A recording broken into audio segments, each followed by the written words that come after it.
a esto del exceso de velocidad, el manejo temerario, de cómo ha cobrado vidas y de cómo también está actuando de cara a la prevención la institución policial, pero también el papel que debe hacer usted que anda manejando, usted que es peatón. Todos debemos de involucrarnos en esto de los accidentes de tránsito de cara a evitarlos, de cara a no tener más luto y más dolor en las familias nicaragüenses. Hoy queremos hablar de esas sanciones, esas multas que establece la ley en cuanto a este problema del exceso de velocidad, del manejo temerario, del conducir en estado de ebriedad y de cómo usted, si tuvo un familiar que fue víctima de un accidente de tránsito, puede ampararse legalmente y puede exigirle den incluso una indemnización.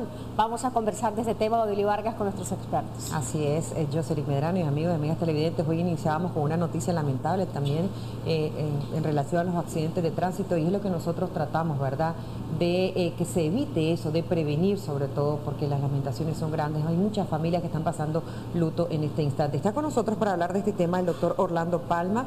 Él es del bufete jurídico de la UPOLI, saludo a todos por allá, y también del Foro de Abogados de Nicaragua, donde también nos sintonizan, está nuestro especialista, el doctor Fernando Cajina. Junto a ello y la ley también que estipula la ley de tránsito, todo lo relacionado a la conducción. A veces se habla mucho de la conducción de manera temeraria. ¿Esto qué quiere decir? Bienvenidos a ambos y qué grato que nos puedan acompañar.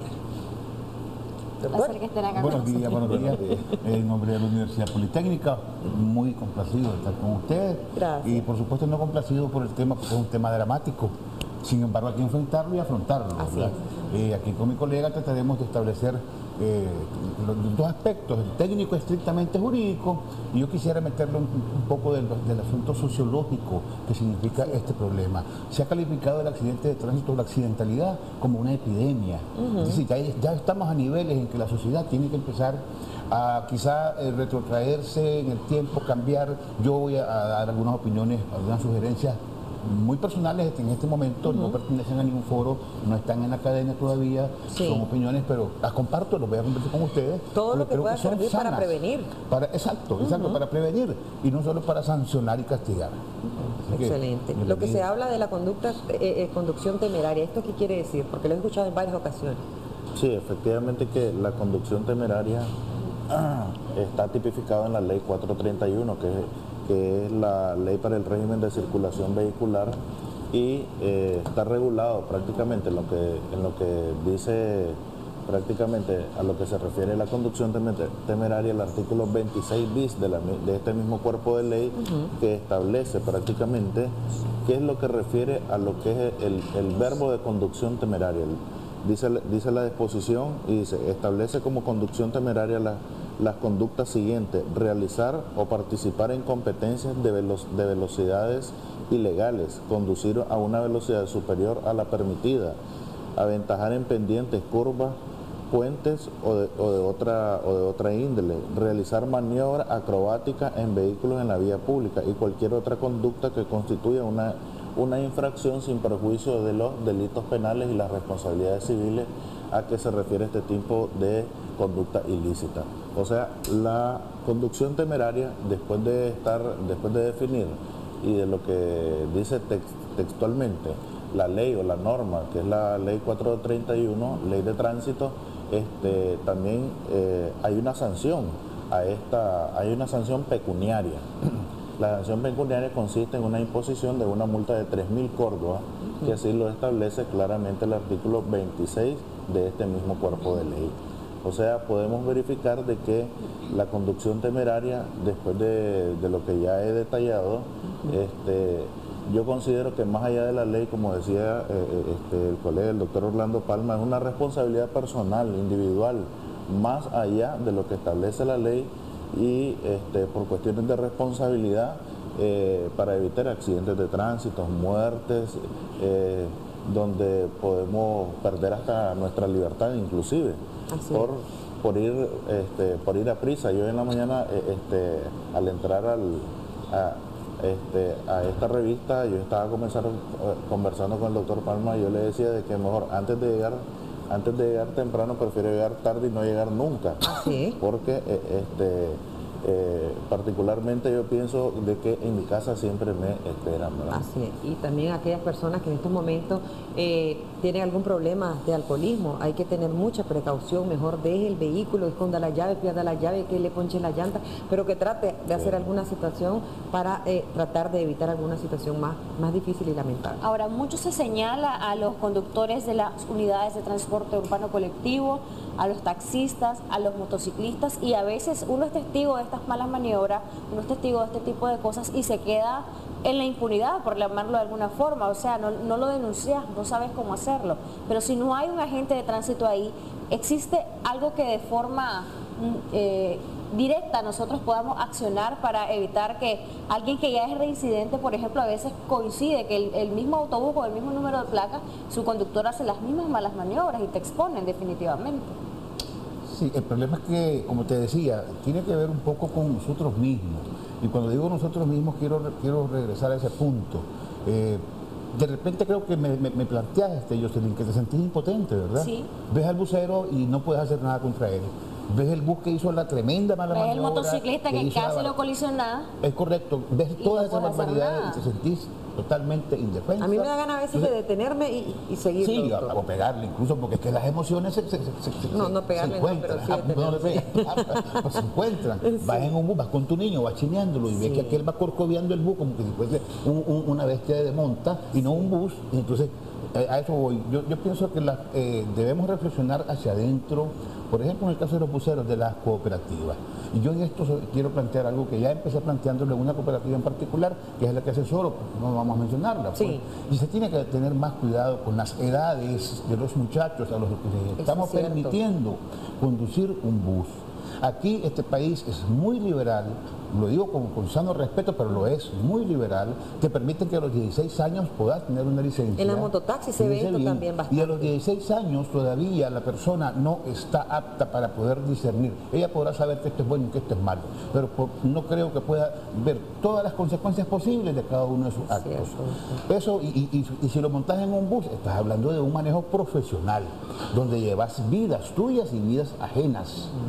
Yo por ahí pienso que debemos entrar a una reflexión profunda de eso. Es más, yo voy más allá. Creo que un muchacho de los 16 años no debe tener licencia de conducir. Debemos encasillarlo en la mayoría de edad, que son los 18 años. Eso es una cuestión muy mía, muy personal, ¿verdad? Porque eso de que la fianza solidaria que te presta el padre, el tío, esa fianza solidaria se vuelve espúrea, se vuelve impracticable, se vuelve nada. Si tenemos una llamada, muerto, por ejemplo. Y quizá al regresar de la llamada hablamos de cuándo es la licencia profesional. ¿Puede un jovencito tener licencia profesional? ¿Qué se necesita? Ya vamos a tener. Tenemos la llamada. Sí es, buenos días, gracias por llamarnos.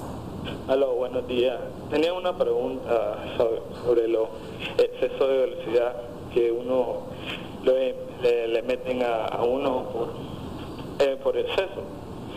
Yo tengo un problema de que estuve viajando en la carretera, me pararon porque supuestamente estaba en exceso de velocidad, está bien.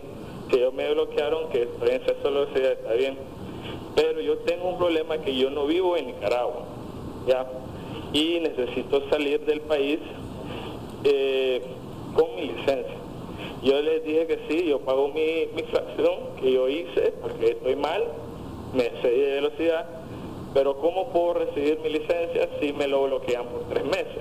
Le digo que yo necesito mi licencia por mi trabajo y que no voy a estar en el país, entonces puedo pagar mi licencia, pagar mi multa y conseguir mi licencia. Me dicen que no, 3 meses. Entonces yo me voy del país por un año, yo voy a perder mi licencia, o la licencia se va a extraviar, o nunca se va a saber dónde va a estar. Entonces, no sé cómo haría yo con eso. Sí, esos 3 meses incluye, aparte de la suspensión, imagino, un curso que usted debe pasar. ¿Le dijeron eso?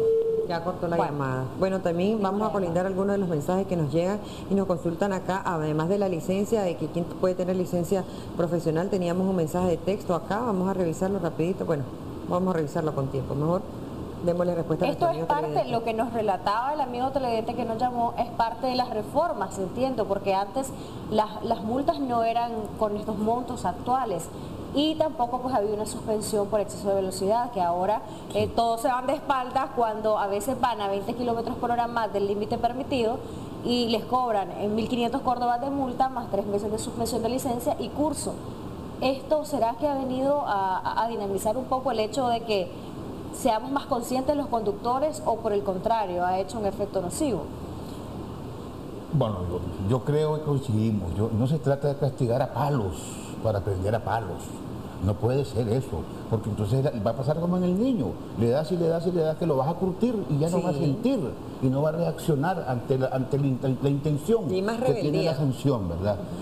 O la otra cosa que está ocurriendo, no es una denuncia, es un comentario, pero a una persona que conozco, un amigo, le aplicaron una multa, el que tú mencionabas, de exceso de velocidad, porque ahora es conducta temeraria, por supuesto, ya lo dice la ley. Y en la reforma aplica 3.000 córdobas, 3.000 córdobas es pecuniariamente bastante, una multa bastante alta.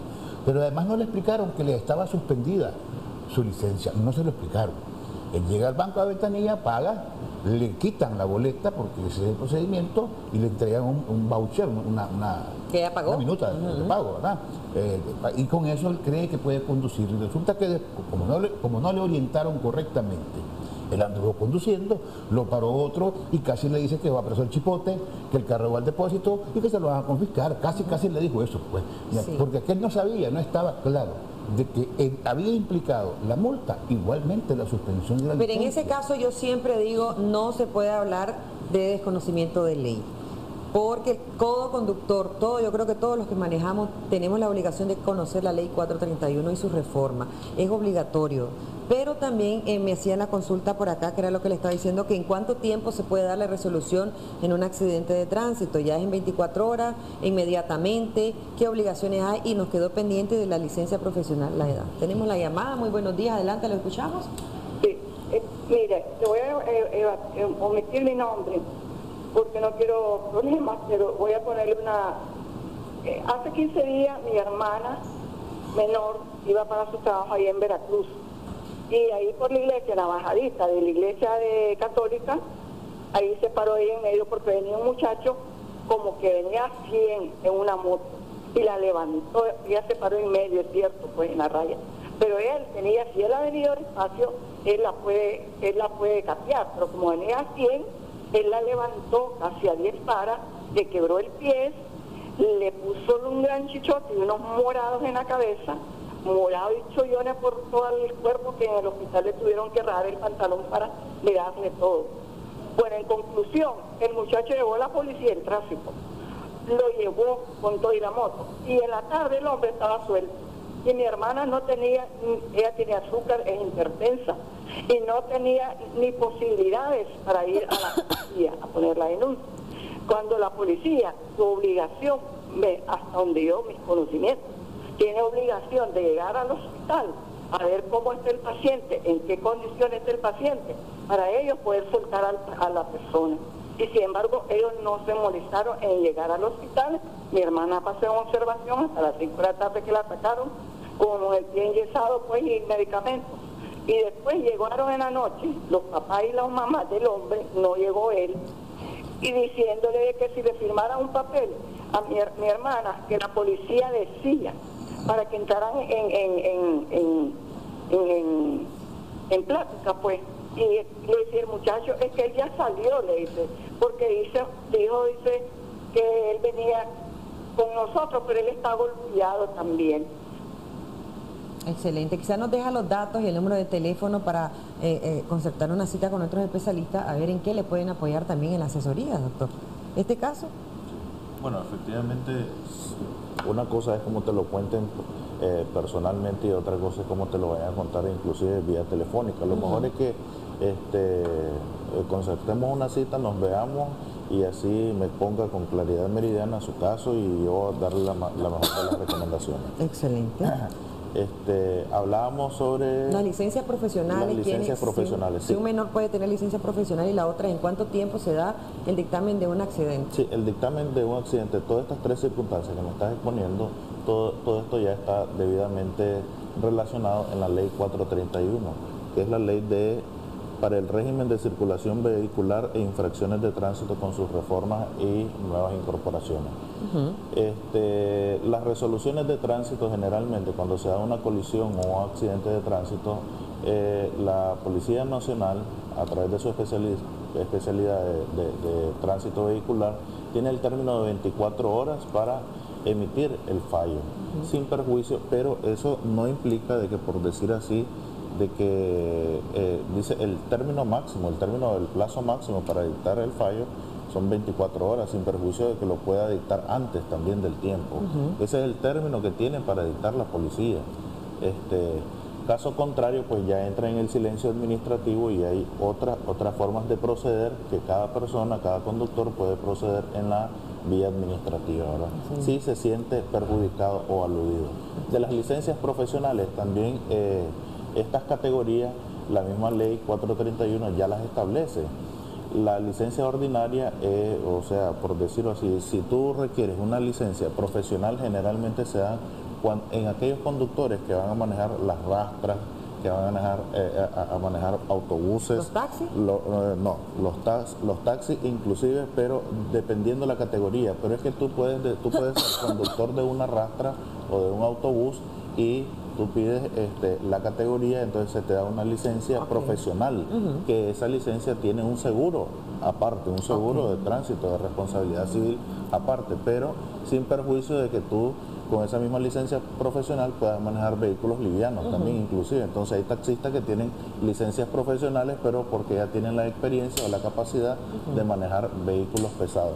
Eso ya es responsabilidad de la policía de tránsito otorgártela cuando te ha hecho las pruebas pertinentes. Tenemos otra llamada telefónica. Buenos días. Aló, buenos días. Bueno, Aló, buenos días. Ahí está la llamada. Buenos días, la escuchamos. Aló, buenos días.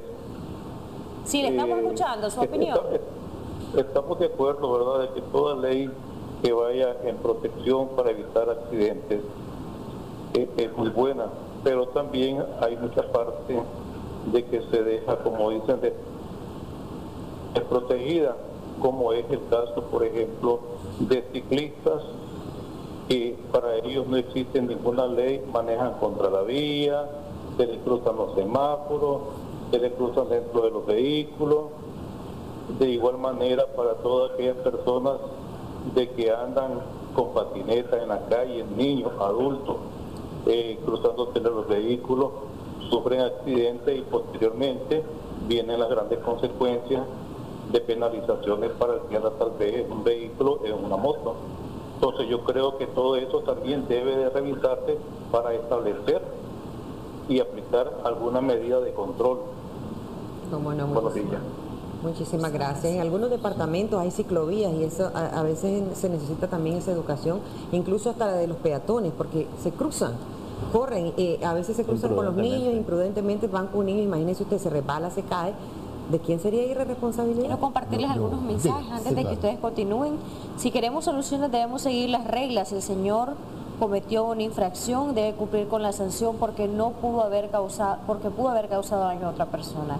Mi hija me la mataron hace 5 años y la mujer ni presa estuvo y nunca le dio la cara. Era mi tesoro, siendo yo padre y madre, la preparé, era egresada de la UCA, periodista de Canal 10, igual mataron a un camarógrafo.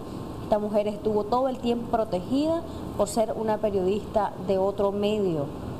Saludamos a esta persona que nos escribió, creemos saber cuál es el caso, nos solidarizamos siempre con ella y bueno, no sabíamos estos pormenores, pero quizás nuestros invitados pueden aportar respecto a esto, porque a veces ocurre y uno se siente en la total impunidad porque evidentemente no podés hacer nada, te das cuenta de que hay tráfico de influencia, de que en ocasiones incluso te dicen no procede, la culpa no la tuvo la conductora o el conductor, la tuvieron las víctimas, en este caso el accidente, y digo víctimas porque muchos mueren lamentablemente, y al final sí son las víctimas reales, hayan tenido o no la responsabilidad. Sí, yo pienso que estamos ante dos fenómenos, lo que llamamos la conducta de la autoridad, que es visible, y una conducta de la autoridad que puede ser invisible, que se vuelve invisible producto de muchos factores exógenos, externos. Mencionaba Jocelyn, bueno, el tráfico de influencia. Yo puedo decirlo, el problema es que si lo digo tengo que probarlo para que pueda tener valor. Sí. ¿Correcto? Y ahí hay una distancia. Y lamento mucho lo que acabo de escuchar y lo lamento en cualquiera de los casos que sea, de que una persona sea víctima, muera y entonces no pueda ser reivindicada, que es la palabra. Yo no digo resarcida, un muerto no se resarce, con dinero no resolver lo de un muerto. Digo reivindicar que aquella persona en todo caso no fue la culpable, porque en estos casos que pasan así lo que se sugiere es que la persona que murió era la que cometió la imprudencia y entonces ella es responsable y es la que provocó el accidente.